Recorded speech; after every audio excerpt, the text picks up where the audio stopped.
Ayo Brody, so let me holler at you little homie. So this is a story all about how my life got flipped, turned upside, just kidding. Wanted to see if your punk ass was still listening. Anyway, so I watched this movie, right? I think it is called The Lion King or whatever, and I'm gonna school you on how it really went down, so peep it. My homie Scar, so he is just chilling, whoop-de-whoop. Then Mufasa's punk ass just has to crash the party like, yo Scar, rent is due and I am here to collect, so you either pay up or you kick rocks out of Pride Rock, and do not think I did not see you swallow my boy Zazu whole pause. And Scar was like, man, I wish you would try to kick me out when you are out here letting that broke nigger crash in your crib for free. Mufasa be like, you mean my son, your nephew? Scar was like, son, nephew, failed pullout, whatever you want to call it. You need to tell that little nicklet all this whoop-de-whoop with your whole chest, my boy. Mufasa just doubled down like, I know you are not talking all that shitsu while your rent is due in this one-bedroom cave with no baddies in sight. And best believe that little Nicklet is going to be your future king. So tighten up, young one. My future what? Scar exclaimed. Oh hell nah, we going to have to squabble about that. I put that on Pride. Mufasa was like, Pride? This nigger gay, but that's cool though, you do you little Brody, but I don't know what that's got to do with you living dear check to dear check, just failing to make ends meet.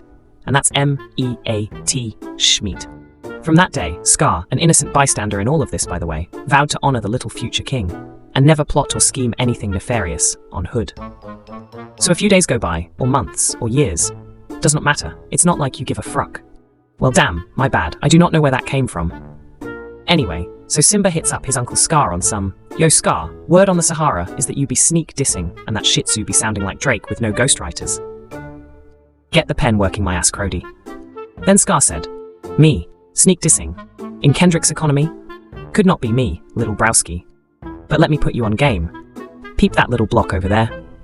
That whole block right there, got all the baddies, but only the realest niggers can cuff them. Are you a real one? Because from where I am standing, your dad a yitch, your mom a yitch, your grandma a yippity yitch. Your whole bloodline is a write-off, to be honest. Then Simba retorted, well, I am definitely a real one. I have been a real one since day one. Granted, day one was like a week ago, but I have been a G and I'm good in any hood. I will be running that block by the end of the week. Just watch. So Simba finds Nala and was on some, hey, we got a dip. I heard old block got the baddest ones. You gotta roll out with me as soon as possible. Nala's flabber was completely gasted. She was like, you are standing in the presence of a one of one and you want me to help your simp ass pick up street trash. Simba said, ain't nobody cooking with Nala, so I know you have nothing but ample time. So Nala and Simba rolled out to Old Block, but they are not checked in with the original gangsters when they got there. So these three goons pulled up on them like, I did not know lion nuggets were on the menu today. Can you even say lion nuggets on the internet? Well fruck it, it is what it is.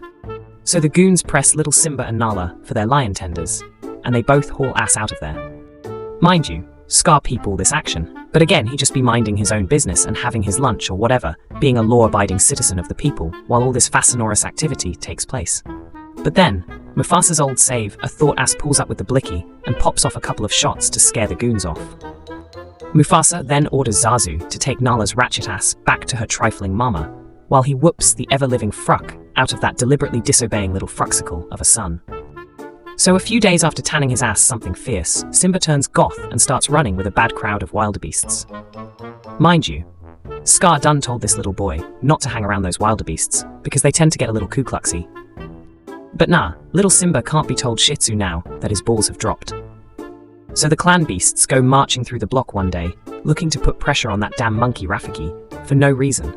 But they could not find him, so Mufasa has to catch a stray, because although that boy is light-skinned, that name is still blacker than Akon's Shadow cosplaying as T'Challa in the dark.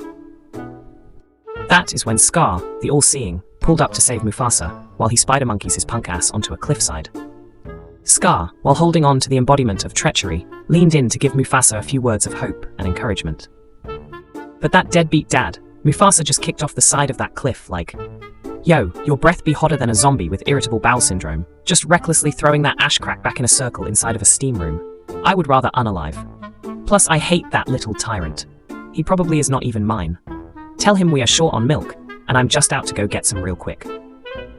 Scar tried to explain the unfortunate event to Simba, but that little selfish parasite is not hearing it. So he ran away from home like, no, I am going to crash out. I'm getting the gang and we're going to run 50 deep and tear this whole rock up. Then a few bad decisions later, little Simba is clicked up with the notorious Hakuna Matata gang. They get up to all types of mischief, like doing hard slugs, fleeing from authority, and starting impromptu sing-alongs, filthy animals. As the leader of his own gang, little Simba, who is now Big Simba, just spends his days with no worries. 99 problems, but Nala is not one. So then Nala shows up unannounced to, wait, let me back up first. Seeing that Mufasa decided to clock out early because his family is a liability, and Simba joined the circus, so Scar took valuable time out of his day to take charge and lead Pride Rock. He was even gracious enough to bring in the goons from Old Block to join in and become one happy family. Now that is a true king. The weather and ecosystem did subsequently get a little fruckety, but that is only because Mufasa failed to pass the appropriate climate change policies during his term in office. Just selfish. Back to Simba, Nala finds him throwing up gang signs with Timon and Pumbaa in the middle of the jungle. He asked him to come back home and he was like, "But you just tried to eat Pumbaa." She said, "But bro, bacon." He is like, "What?" Then she is on some. "But that is bacon though. Brody, you can go ahead and just leave big back bacon on the table if you want. But I for one believe breakfast is the most important meal of the day, and you walking around with a gourmet meal right next to you is just wasteful, if you ask me. There is a child starving in Africa for Pete's sake." Simba was shooketh and said, "No Nala, but that is the homie." Nala was like, "Oh, I get it. You just wanted me to cut you a piece. I was going to slide you a strip or two. That little piglet has a big enough back for the both of us." Unrelated, Pumbaa overheard this conversation, and this is why he went down a bad path and is now wandering the streets, using Ozempic and doing something strange for some change for people aching for some bacon. But that is a story for another day. So then Simba and Nala decide that Pumbaa does not matter anyway, and they ran off to do their incest shih tzu because Mufasa was such a fantastic parent. She then tries to convince him to come back home, but he is just lost in so much post-nut clarity at this point that he can see through the multiverse and starts thinking that Thanos may have had some valid points.